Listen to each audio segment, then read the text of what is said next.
5 Outdoors is sponsored by Arkansas Game and Fish Commission.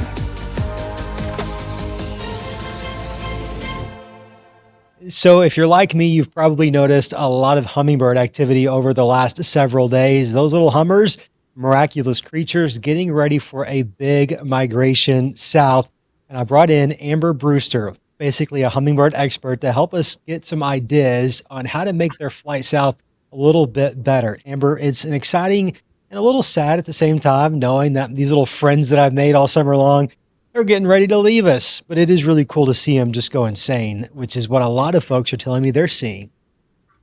I love these hummingbirds because they're actually the one that are most likely to eat from your hand, right? Have you tried that? I think I told you, we don't sit still long enough at my house to do that, but I think we do. We make friends with you because they'll come closest to you, or as they're defending their territory, they'll be yelling, right? And they run right beside you. That, they're just up close and mighty, small but mighty. Small but mighty and truly beautiful. I literally love them so much, which is why I want to learn a little bit more about what we can do in the next 2-3 weeks as they're getting ready, or maybe there's some others from up north that may be flying through on their way south. Amber, what can you give us in terms of some tips on how to take the best care of them? So what's so fascinating about these little guys is they have to eat here every 10 minutes.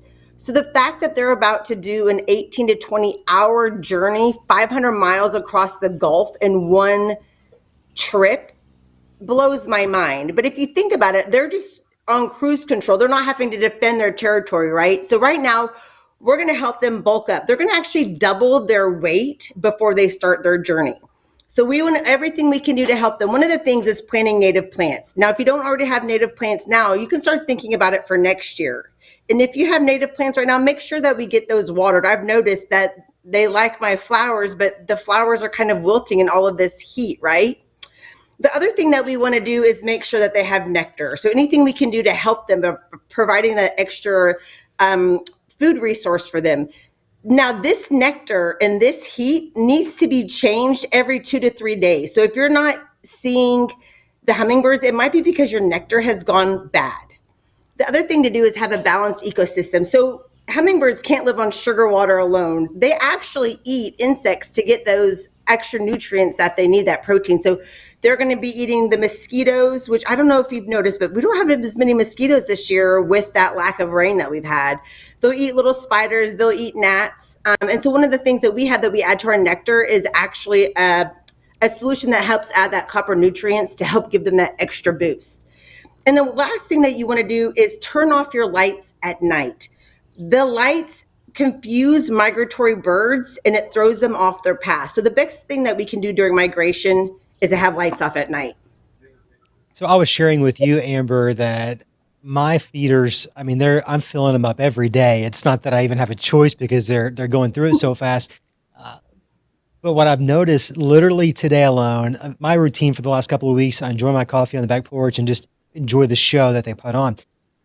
I only saw one this morning. Now, I'm not ready to say they've migrated south, but my hunch is with that northerly wind we had last night, I'm thinking, okay, did they start going ahead and making their journey? I shouldn't just take my feeders down right now. No, we actually need to leave our feeders up until mid-October. So Scott, that's the thing is we're going to have them migrating through. And so the birds from the north are also going to be coming through. So, and the females actually leave last. So they're still going to be coming through in waves. Do not take those feeders down until mid-October, but keep remembering to change that nectar. So the birds that you see at your feeding station will probably be changing. Won't be the same birds that you become friends with all summer, but you'll quickly make new friends before they fly off to migrate.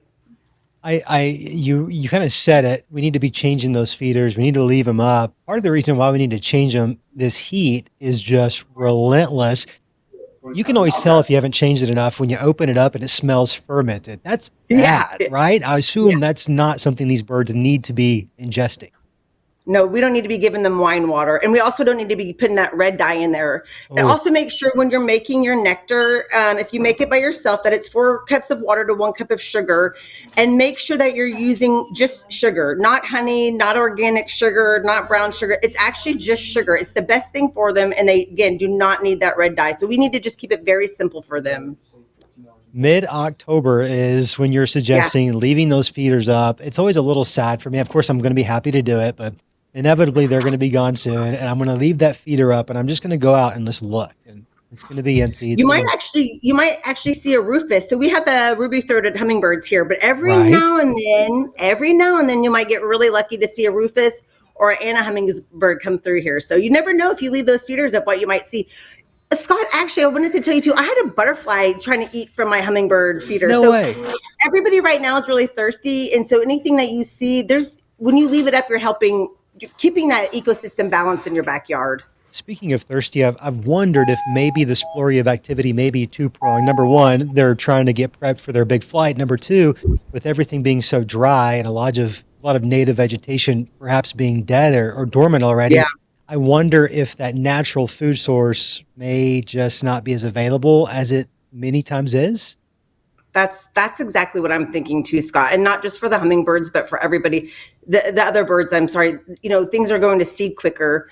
One thing we can also do, and I totally forgot to mention this, but having a water source, and hummingbirds love misting water. So moving water attracts all birds, but hummingbirds love that mist. So if you can not only help them drink, but help them get clean feathers, those clean feathers are going to be so important to make that long flight. Amber, you're an expert. Sure to appreciate your time here on Five Outdoors with us.